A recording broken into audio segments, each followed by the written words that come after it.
What's up YouTube? Jeff back again from High on Android and DopeTechDaily.com. Today I'm here with a quick speed test between the Galaxy S7 Edge and the LG G5, and I've actually found a great purpose for my iPhone SE. We're going to use it as a very attractive stopwatch today in our speed test, but who knows, at the end of the video we might let the iPhone SE get on the fun and just see how long it takes to run the same speed test. So what I'm going to do today is I've selected 8 apps. We're going to let the LG G5 go first here, and I'm just going to time the time to open these, and we're going to just close all recent applications in the beginning. So I've chosen 8 apps that I use very often. You've got YouTube, you've got Dropbox, Instagram, Hangouts, Facebook, Camera, Gmail, and Chrome. So we got some stock apps. We've also got things that are a little more intensive like Dropbox, Facebook, Instagram. Those sort of things take a little longer to load. And then we've got some Google apps there, of which I do use a lot. So we're just going to give each one a try and see how long they take. So let me go ahead and close out all of the apps here. So you can see we've got no apps running. And let's go ahead and get it going. Let's go. So we're just going to let every app load to completion. And we're going to do the same thing when we do the S7 Edge, so it's completely fair. Make sure it loads to completion. And you can see the G5 is off to a pretty nice start here. The camera app loaded completely there. Gmail. And we'll let Chrome load the web page. I loaded up Droid Life because it's got a lot of images. Let it load completely. And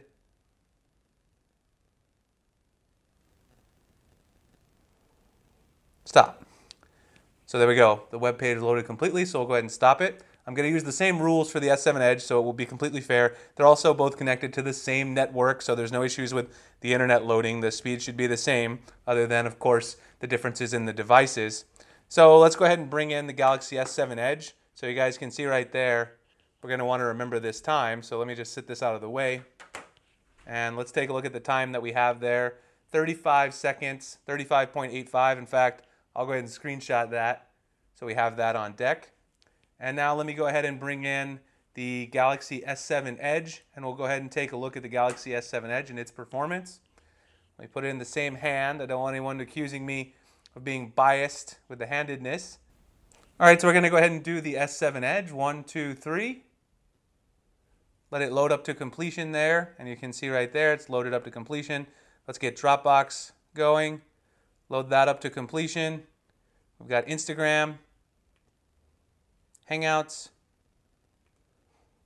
Facebook, the camera app, completely loaded up, Gmail, and then lastly Chrome. We're going to let the web page load all the way up, Droid Life, and stop.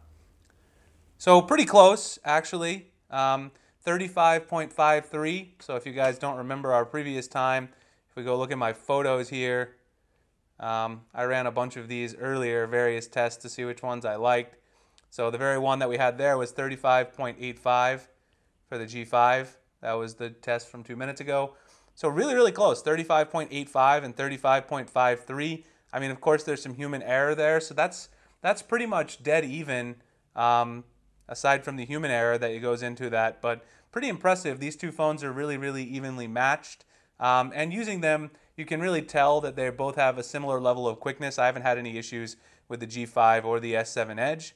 So let's give the iPhone SE a chance to actually compete with these two. So I actually loaded up the same apps: YouTube, Dropbox, Instagram, Camera, Facebook, Hangouts, Chrome, and Gmail. So I'm going to set the timer on one of the other phones. I'll switch hands so that you guys can see that this is the same handedness, so it stays fair. All right, so let's go ahead and give the iPhone SE the chance to run the same exact test.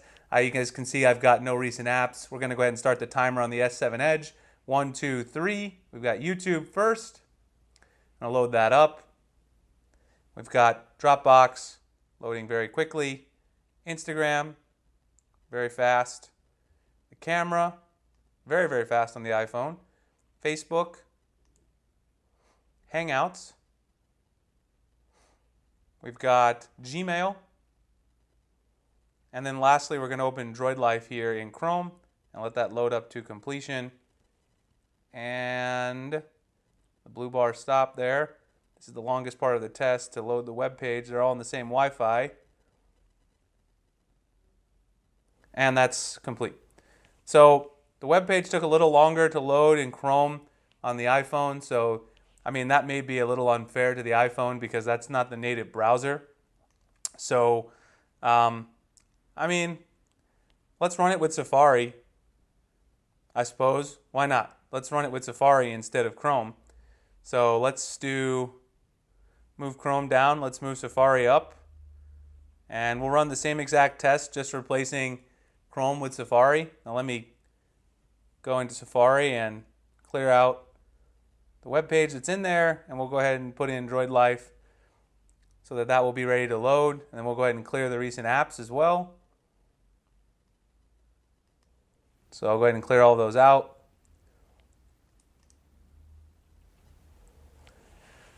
And now let's give the iPhone one more chance to beat the two Android phones here. We'll reset it, and let's go 1, 2, 3. YouTube first, and now camera, and Instagram, and Hangouts, and Facebook, and Gmail, Dropbox, and Droid Life loading in Safari this time instead of Chrome. And it stopped. So the iPhone SE is actually a bit faster in loading these apps, which includes actually quite a few stock Google apps, which is not very good. I mean, if you're using Safari anyway on your iPhone SE. So, I mean, of course, we know that the software UI is really optimized on the iPhone, and of course that has a lot to do with the speed up, not just the processor. I also did some benchmarks over on my Twitter if you guys want to check them out. The iPhone SE actually does pretty well on Antutu as well. So if you guys want to give those a look, I encourage you to go check them out. I think I have the iPhone SE benchmark right here. That's 127,740. That's not bad at all actually. All right, so that was a quick speed test between the G5 S7 Edge and also the iPhone SE. We let it get in on the fun. The iPhone SE is incredibly fast, so hats off to Apple. I still love Android myself personally. So if you guys enjoyed the video, please like and subscribe. I really appreciate it. It's helped out the channel. You can find me over at Dope Tech Daily. Also over at Instagram, Google+, and Twitter. The link's in the description. I appreciate you guys checking out this video, and I will see you guys in the next one. Thanks for watching.